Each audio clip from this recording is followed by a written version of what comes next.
జాగ్రత్తగా నన్ను చూడాలి, నా మాటలను గమనించాలి, గ్రహించాలి.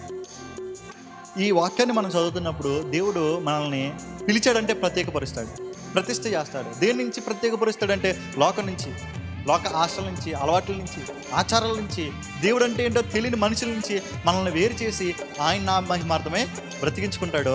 అందుకని దేవుడు చాలా సుస్పష్టంగా ఏమని మాట్లాడుతున్నాడు, వారి ఆచారాలను మీరు పాటించకూడదు, వారికి ఉన్న అలవాట్లను మీరు కలిగి ఉండకూడదు. అందుకని మీరు పనిబాట్లలో మీ తోటి వారిని మీరు ప్రభావితం చేసేవారుగా ఉండాలి, కానీ వారు మిమ్మల్ని ప్రభావితం చేసేవారుగా ఉండకూడదు.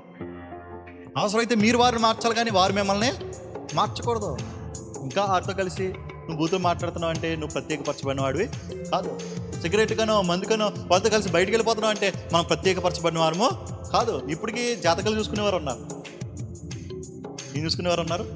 జాతకాలు కలిసి వేయలేదు చూసుకునేవారు ఉన్నారు, వాస్తులు చూసుకునేవారు ఉన్నారు, అర్ధచంద్రుడిని చూసి మురిసిపోయేవారు ఉన్నారు.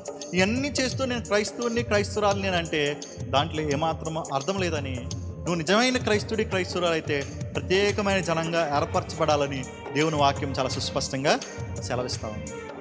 కాబట్టి దినాన్న దేవుడు మనల్ని పిలిచాడంటే దానికి అర్థం ఏంటి? మనల్ని వేరు చేసినట్టు, ప్రత్యేకపరిచినట్టు, ఆయనలో ప్రతిష్ఠ చేసినట్టు.